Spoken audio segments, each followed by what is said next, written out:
Okay, good morning, everyone. Thanks for joining us here in our session around challenges in product design. My name is Simon. I'm a project lead at Helbling, and this is Jonas. Yeah, hi everybody. Welcome from my side. I'm Jonas. I'm with Helbling. I'm a robotics engineer as background and responsible for robotics development. So a lot of hardware development, a lot of software and algorithm development. I'm happy to share a little bit some insights from past 8 years of product development with from startups to large companies, and looking forward to an interesting session. Thanks, Cool. Simon. Thanks. So before we start, right, we added the subtitle here, Review with Experts and Peers, because we saw, like, at this venue, there's so many talented and proactive entrepreneurial people. It would be kind of a pity to just stand in front of you for 45 minutes and talk to you. So we tried to make it a bit more interactive, also experimental. You'll have the opportunity to provide us feedback at the end of the session, but please bear with us, and it's hopefully an interesting or insightful session there. So if you want to commercialize a product, a profitable product, right, at some point you need to start with a big vision, right? But this session is not about finding your next big venture, vision, or idea, but it's more under the assumption that you already have something that you want to bring to market, and the question is how, right? Imagine this, essentially, this is your path to a profitable product. It's rough in the beginning. Hopefully it's getting smoother towards the end, and your challenge in that sense is to de-risk your path forward and make this as straightforward as possible, right? Now, there's many ways to get there, and you can end up in many places, right? Couple of examples here. We all want to develop the next iPhone. That would be nice.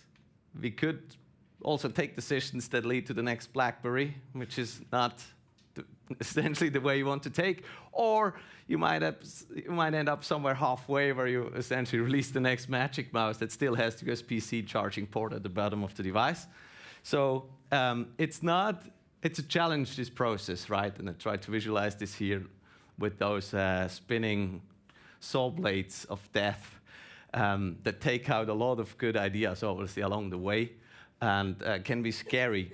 And what's interesting is that this fact essentially applies already, or basically also if you know it, right? So no matter whether you're a luckily naive first-time founder or an experienced serial entrepreneur or a serial innovator, it's never straightforward. It's always challenging. And I personally have been, thanks for joining, I personally have been on such journeys in all of those three roles, which led to successful exit of my small technology companies, but also here with Helbling, right? And if you ask yourselves now, what the heck is a serial innovator? So at Helbling, what we do is we develop technical products, starting from strategic consulting all the way down to working out product visions, and all the way down to industrialization for customers, with just focusing on their problem without trying to sell our own products.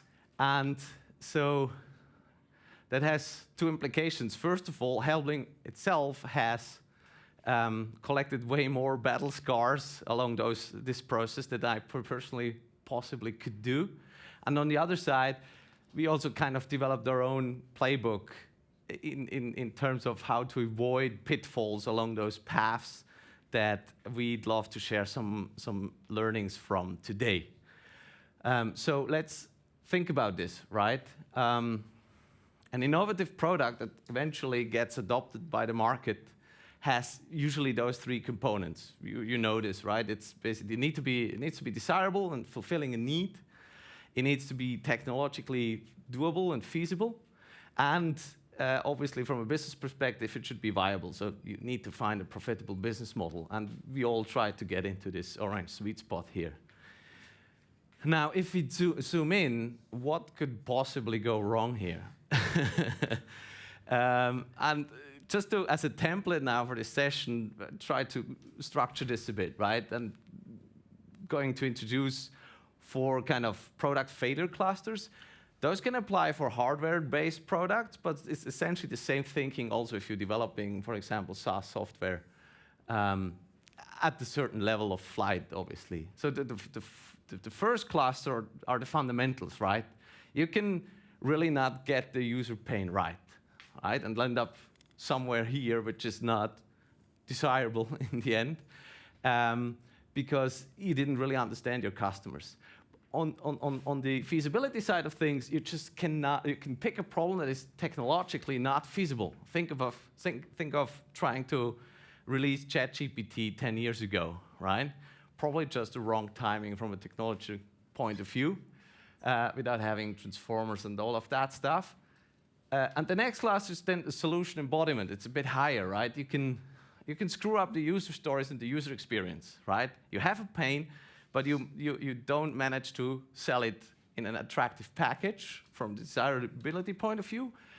And on the feasibility side of things, you can screw up your engineering in terms of you're not able to, you have something people want, but you do not manage to map it into a product that actually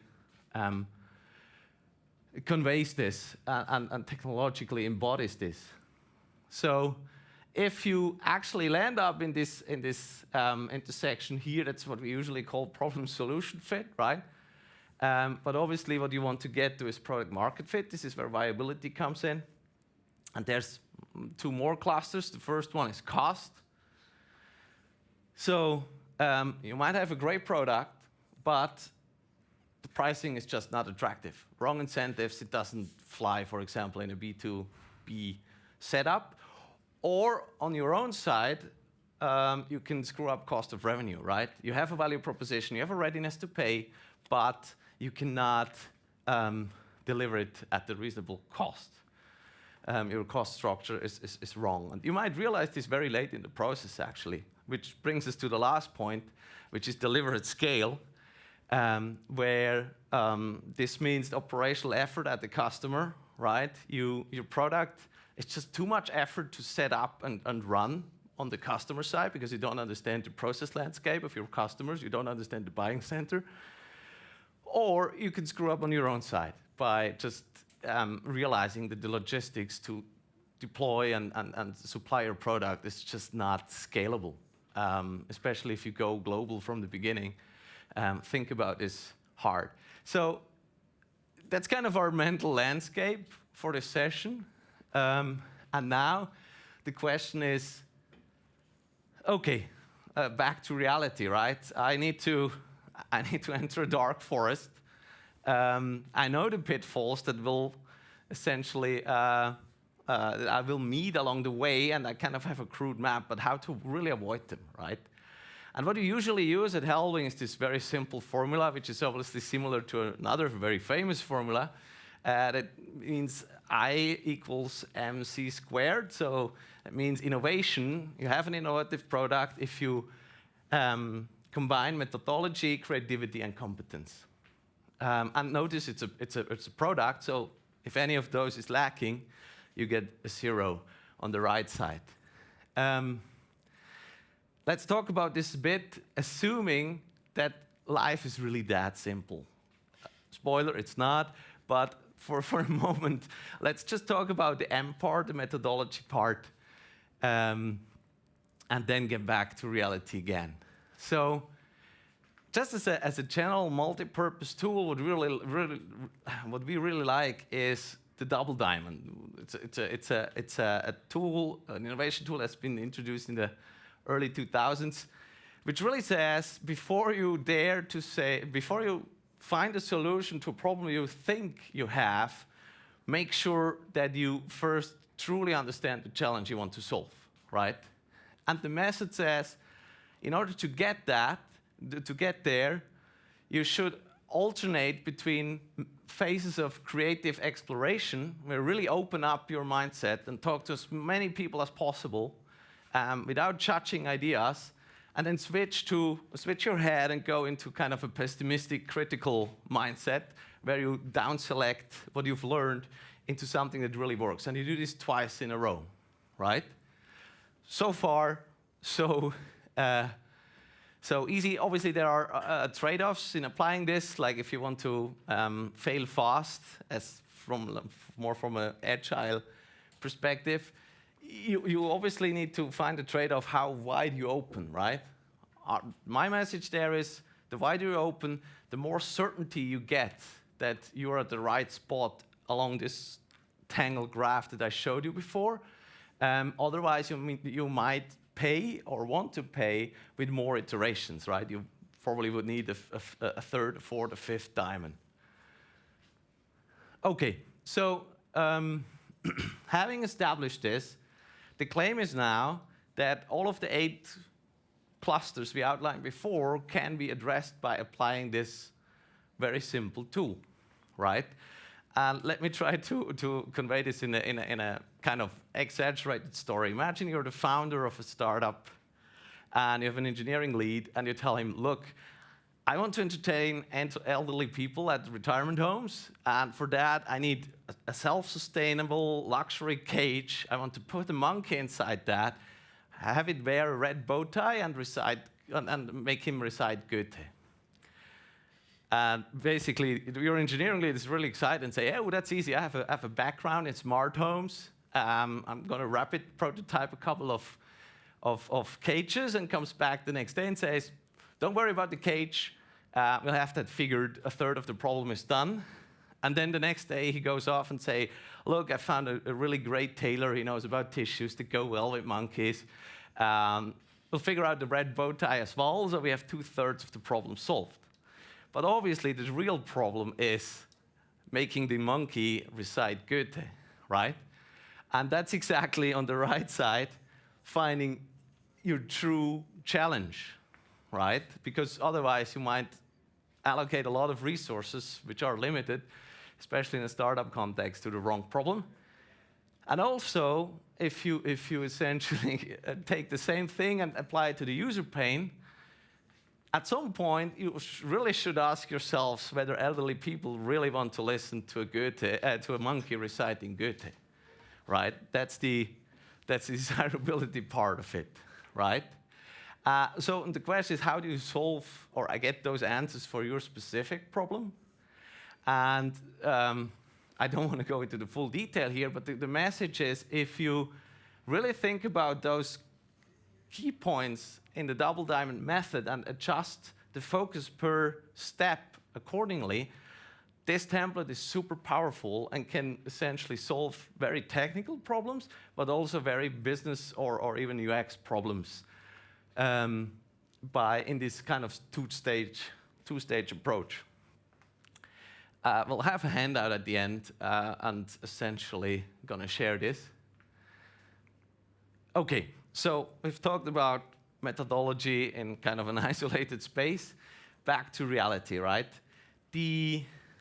Having this very simple tool is desirable. I really love simple tools because we have a lot of actual complexity outside in the real world. It's messy, it's uncertain, it's changing constantly.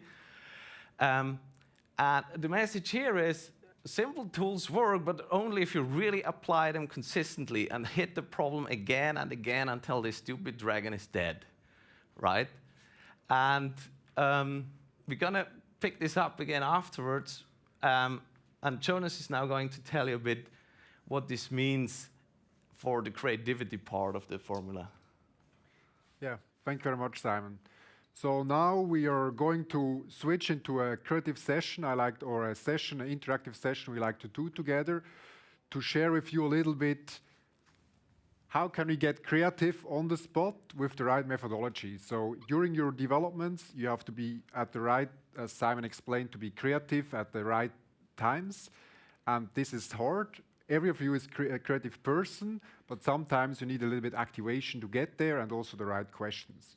So now for the next 20 minutes, we will do some interactive session together to learn a little bit how we do that at Helbling, and hopefully it's something you can take away for your startup.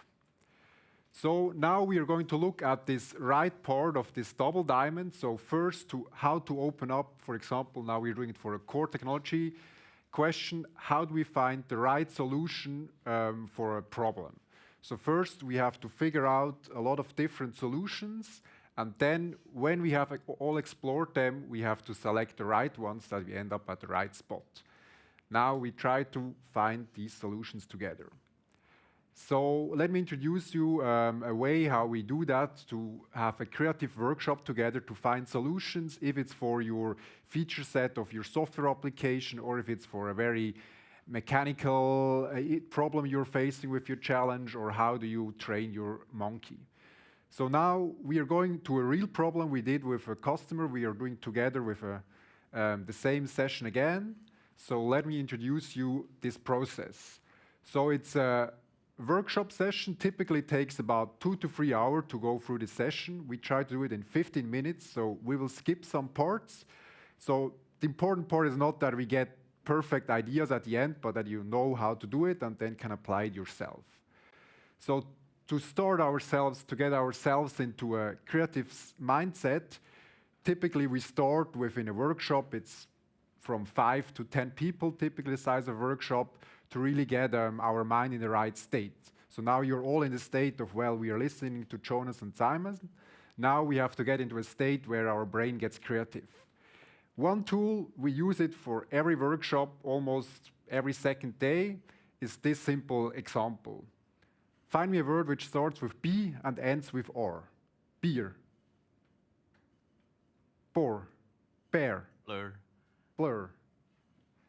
So this is an exercise you can do with about 5 minutes during a workshop, so to get everybody involved. And it's interesting, when you start, suddenly you're getting more and more creative.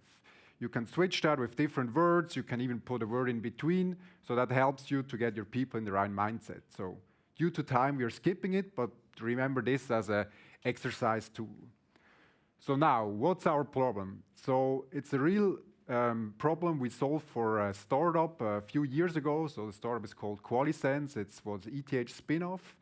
They developed a machine which is inspecting grains on the individual level and does quality assessment, for example, for coffee beans. And they were facing the challenge. They had a lab machine where they could process a few tens of beans per second, where they are inspecting them on the individual level. They tried to scale this solution to an industrial solution where they can scale thousands of beans per second, but they didn't get that far. So their challenge was, how can we inspect 3,000 beans per second individually? That's a lot. That's about 1 ton per hour. They came up with this solution where they had to transport all these beans in their machine, that they can bring them to their inspection sensor, but they couldn't scale it up to that many beans they wanted. So that's how they approached Helbling, and together with them, we figured out the solution, how can we solve their problem. So now, this is the context, but now we have to apply it for the right question. So we cannot solve this together in one workshop. We have to find the right questions to answer. Today, we'll focus not on the inspecting part of the beans, not on the sorting part, but really on the transporting part. So how can we transport 3,000 beans per second individually to our inspection head? Quite tough a challenge. And now the goal is to find ideas together, so to open up, to get creative quite wide, to come up with solutions where we then can apply engineering to solve them. So now the question for you, and now it's time that you grab pen and paper in front of you. You don't need the points right now. You can put them on the side. You have there some more panels there in the front, so I think we are not too many people, so everybody should have a spot to sign. So now the question for you is, how can we transport individually grains at very high speed, so think about 3,000 beans per second, to our inspection head? So the idea is that you have these idea sheets, so where you can sketch in the middle. So I think this is the most important part. So here is an example of something completely different. So roughly sketch something in the middle. It should be more or less self-explainable. Put on a title, that sometimes helps. don't focus right now on also adding some description or so advantages, disadvantages. The goal is really to get creative, so to sketch out in 5 minutes 4 ideas. So your task now is to come up with 4 ideas in the next 5 minutes, so 1 idea per sheet. Sketch them there with this question. So the question is how to transport individual grains at high speed to processing to bring them to your printhead. So now, yes, so the goal is that you inspect every bean individually. But so now focus on transporting a lot of beans. Be aware that it can only inspect one, but don't get limited by we have to inspect only one. So now the goal is really to get as many ideas as possible. Typically this session takes about 20 minutes and you come up with 20 ideas. Now let's go with 5 minutes, 4 ideas. I'm counting on you. Time's running. Starting the timer.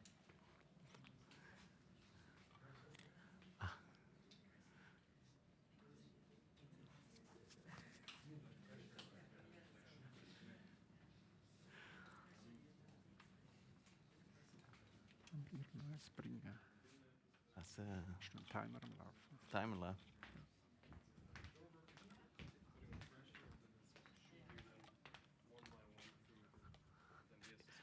If you want to participate yourself. We do it together.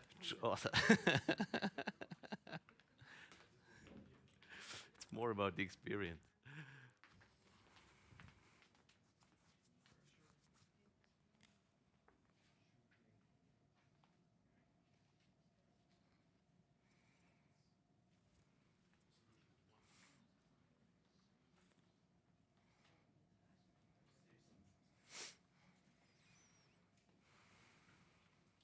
So the first minute is gone. I would love to ask you to move to the next idea. And again, right, remember, try to find extreme solution, scribble, you have more sheets than you actually need. It's really about prompting your brains how to, for different solution approaches.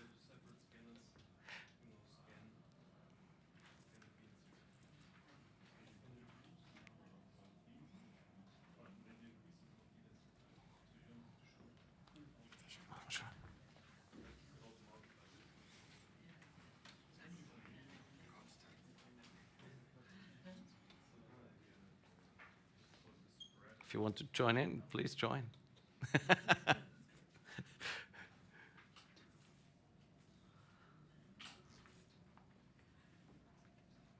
So, second minute is gone. If you have more ideas, it's time for them.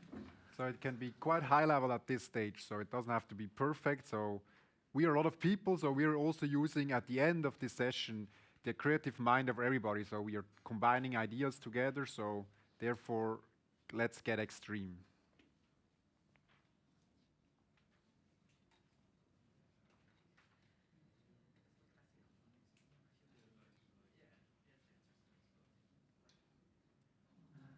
And just as a hint, this also works to come up, for example, for ideas for LinkedIn posts or something completely non-technical, right? It's just about how to get, I mean, right?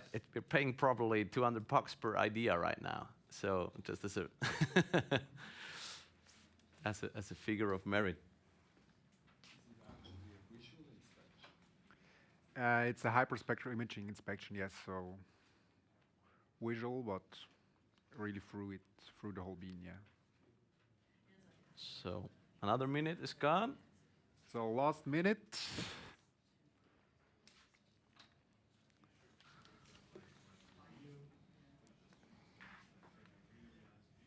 And there is also sorting, I assume? Yes, but that's not the challenge for today. That's for the next workshop. We are talking about how to sort them then.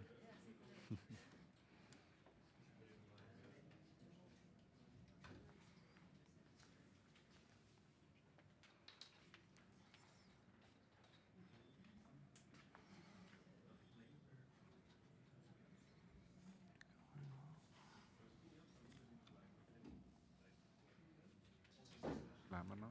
Jetzt hätten wir noch, das ist quasi die Bonusminute. Wir können aber auch schon weitermachen. Aber es liegt zeitlich liegt noch ganz schlecht. Okay, let's finalize your last idea, and then we're already through with the first creative session.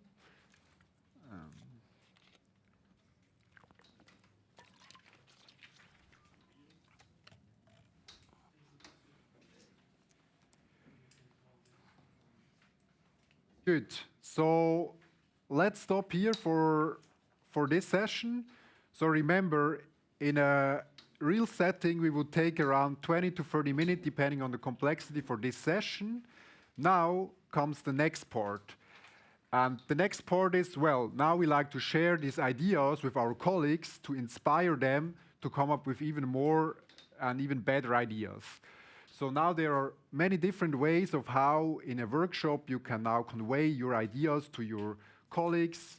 What we are going to do now is we are collecting, so also for sake of time and space, just bring your best or your best 2 ideas to the front, pin them here to this wall or there on the window, that everybody can read it. Then the idea is you put it there, your idea.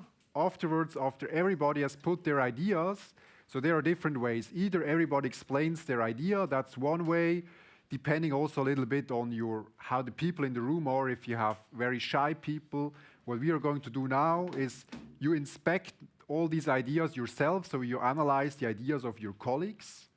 And then what you could do in a workshop is start a second iteration to get inspired by the other ideas and come up with even more ideas in a second iteration. We will skip that today.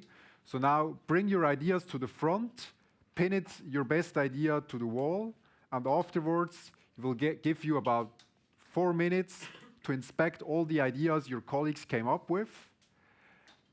And after that one, we'll continue with the session. So please come to the front, bring your ideas, and pin it to the wall.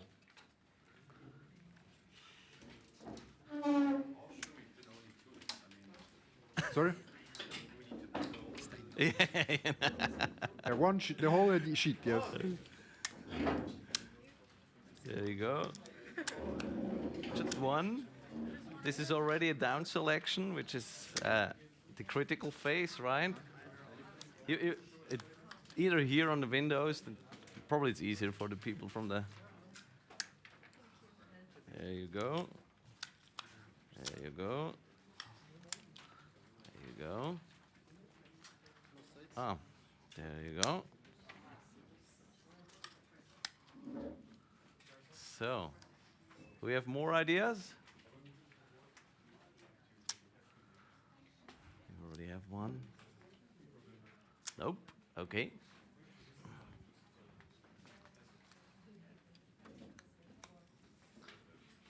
So. You can actually keep standing because we're going to review now. Good. So if everybody has this idea put on the front, now let's take the time and go through the ideas and see what your colleagues did.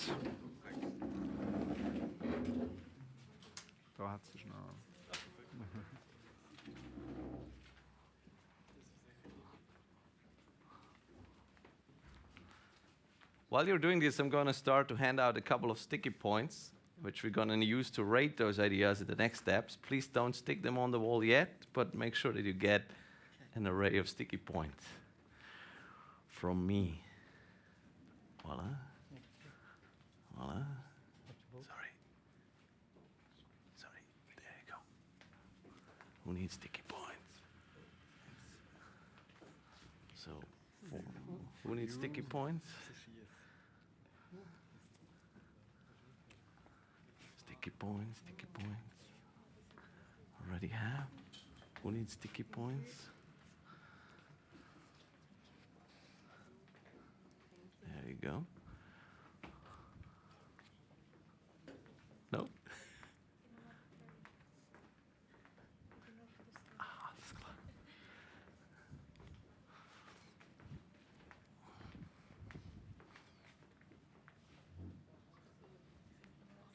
That's good.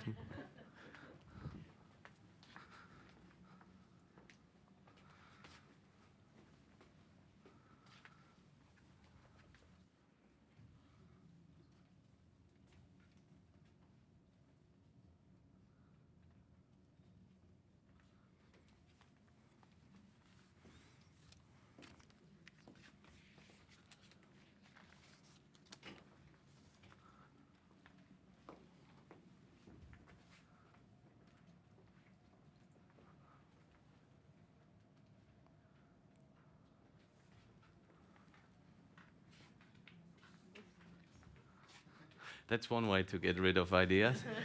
Eliminating. That's actually quite funny because it's a gravity approach. It's true.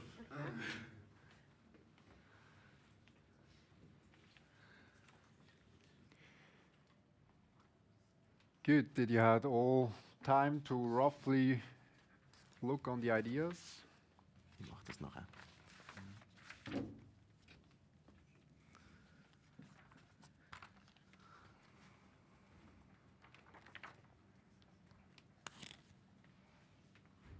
Okay, let's assume you had a good view on all the ideas. Otherwise, doesn't matter. We are not going to build a machine because we already did. So we will show you what we came up with at the end.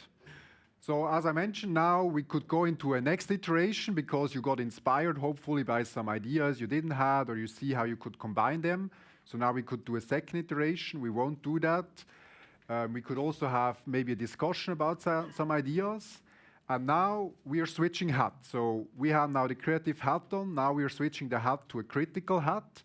And we're going to do an assessment of these ideas. And now for this assessment, well, we have to have in mind, well, what was the goal again? So the goal was to find an idea, a concept, which allows us to transport about 3,000 beans per second individually to our scanning head. And now one powerful tool, which is not come up with super math or a lot of assessment, it's a very intuitive assessment. You have all 4 points. These are rating points. So now you please stick these points on the ideas you think, well, that's an idea we should explore further for our solution. You can put them on your own ideas. You can put multiple on the same. So it doesn't matter. Just put your 4 rating points onto the best 4 or onto the best ideas. And then let's see how how we came up together with the best ideas. Let's stick your 4 points. Has everybody points? There's more points here, but not for the same people. Sure.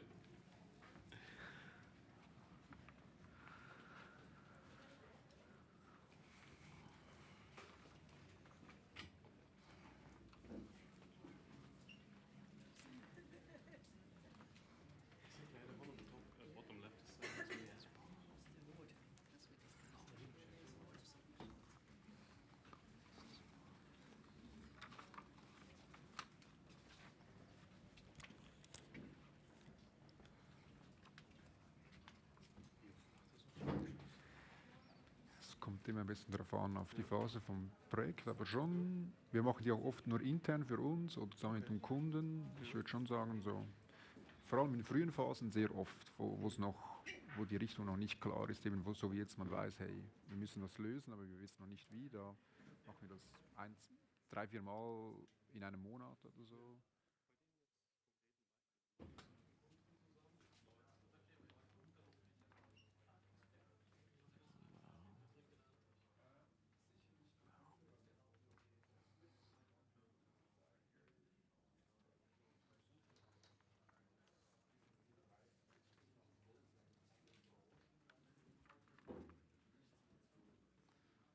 So, who still has sticky points?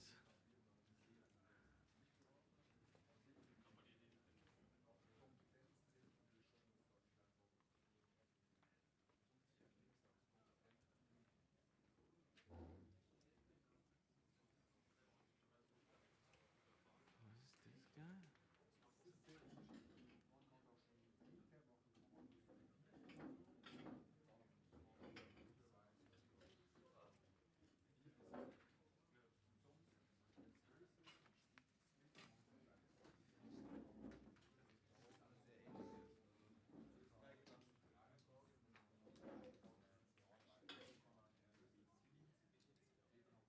Okay. Sure. Yeah. Okay.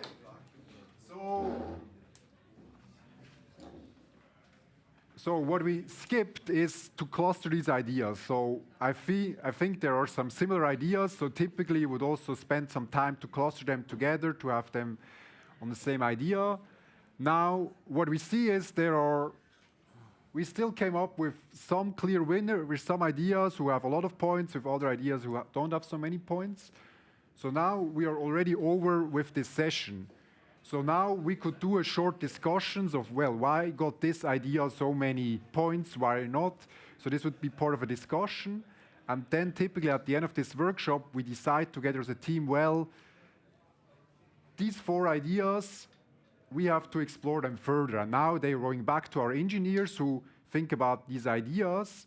But typically, I'm sure we already came up with a solution which can bring us to the end here. So even though we didn't do a lot of assessment, just very intuitive, but that's a very powerful tool.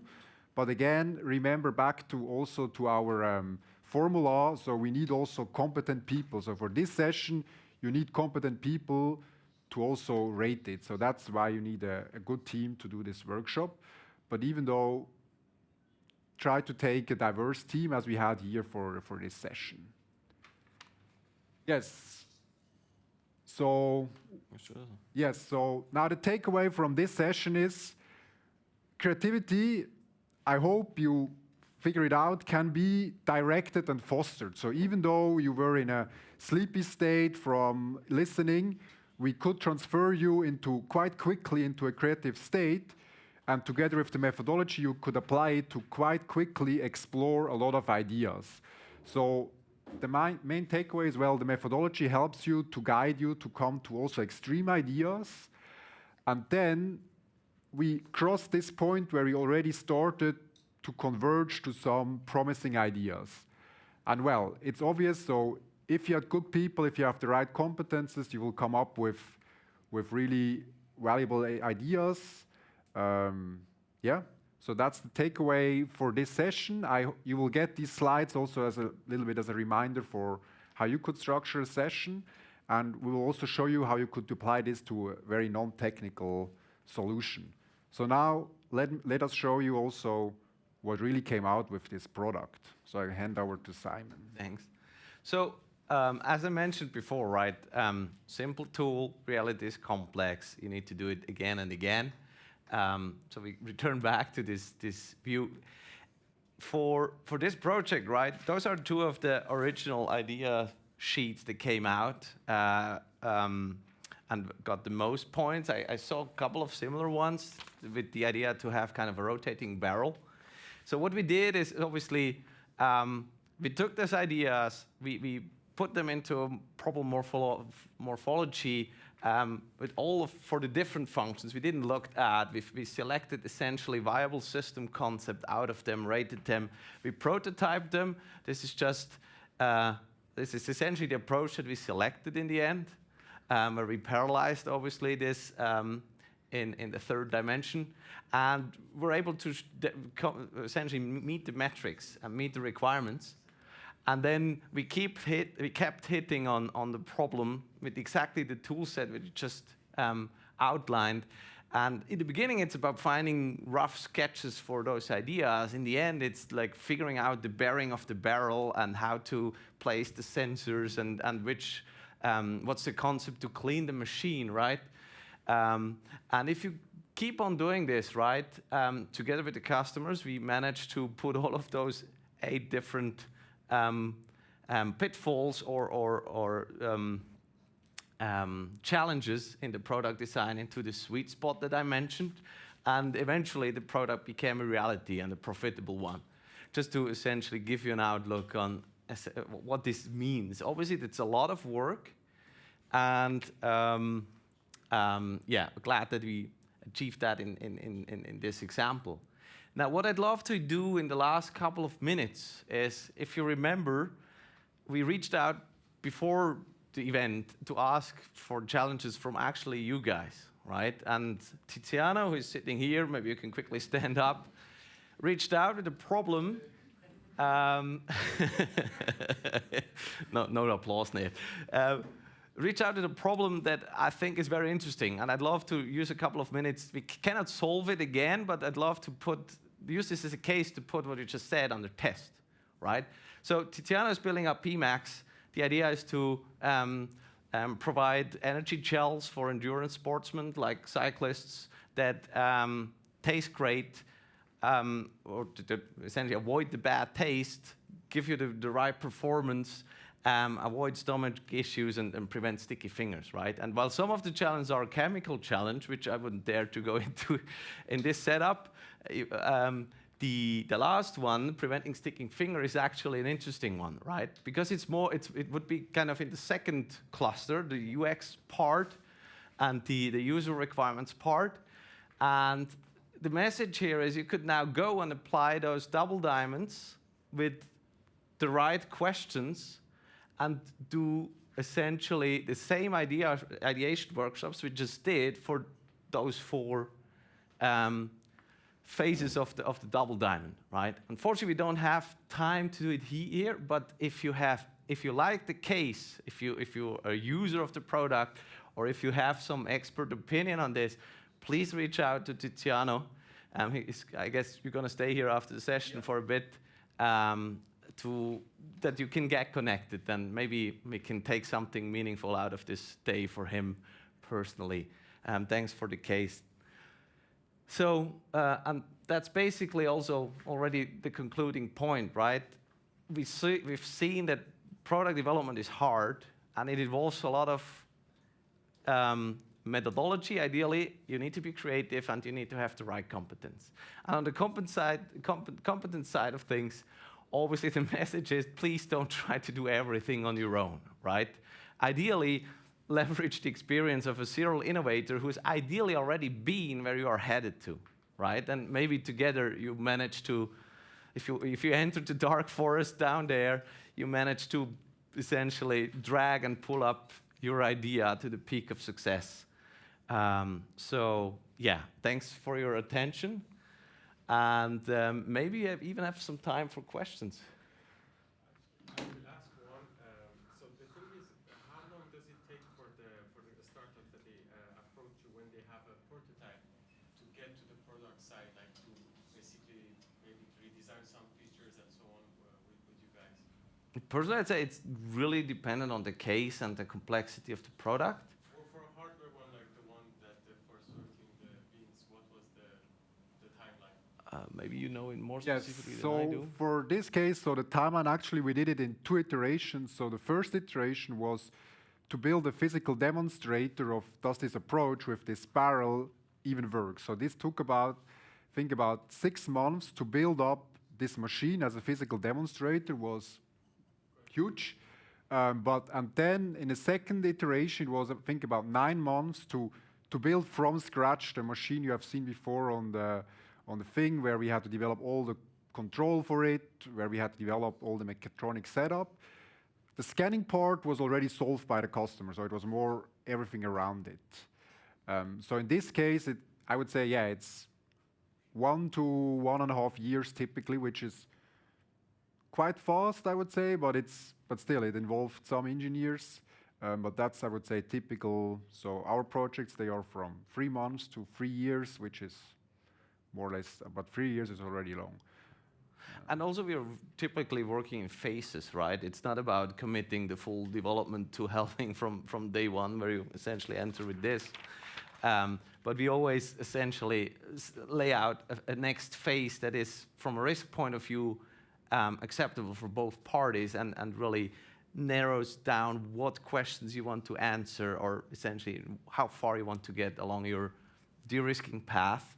And then you can take it step by step. Yes, so. How do you use AI in that whole process?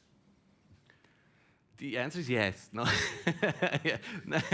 We do. Again, really depends on the problem itself. If you talk about, obviously there are general purpose AI tools like ChatGPT, and we factor them into our work to make it more efficient. And there are some great use cases like coding assistants and all of that stuff, you know. And obviously, we also have even dedicated teams that then can apply AI in terms of machine learning to solve specific problems, like optical image recognition problems. We do a lot of manipulation, grasp set point generations based on big networks. So that's really, we try to leverage as much as possible. We are obviously always critical, and because we own the result and need to test whatever we invoke into this world, but it's a powerful enabler. And also, I think for this creative part, we are experimenting more and more also with AI tools as a sparring partner.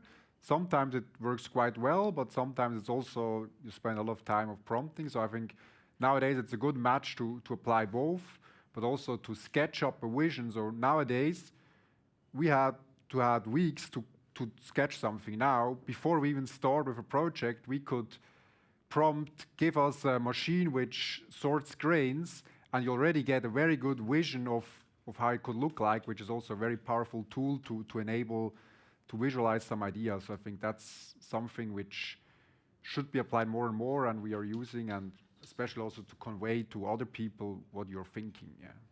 Also very tangibly on the workshop that we just performed, right?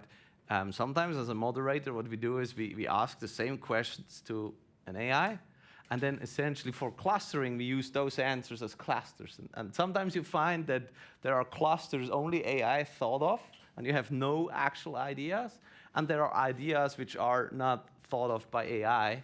So it's always a very tangible visual picture of how the combination of essentially using all the sources that you can get to helps you in your problem solving.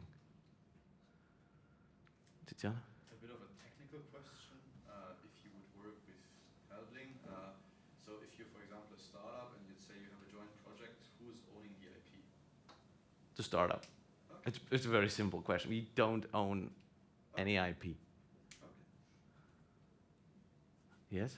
So you guys are known for a very good engineering job, but you're also known as to be quite expensive. Is there a way that you finance to leverage this development from Helbling side with shares or something like that, or you do that?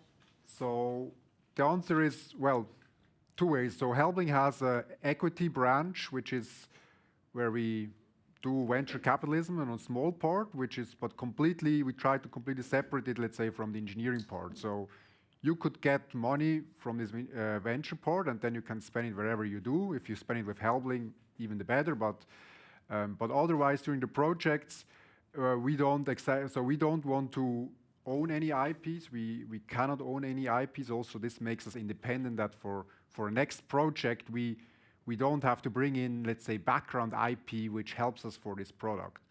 But what we do with startups, we collaborate a lot with startups. So I would say about 40% of our customers are startups, typically early stage.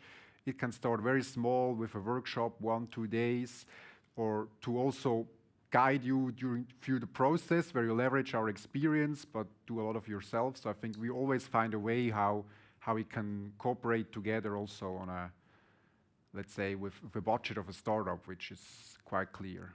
But at the end, I think the main message is, yes, we are expensive, but yes, we are fast. So time to market. So if you count up everything together, not sure if we're that expensive, but at the beginning of a startup, it's Obviously, a very the tough cash out. question. Yeah. Yeah. I guess in the interest of time, we end the session here so that you can make it to your follow-up appointments. But we're here all day. Our booth is next to the AI stage, just in the corner there. And we're happy to continue the dialogue and discussion. It was great to have you here. I hope you got something out of it.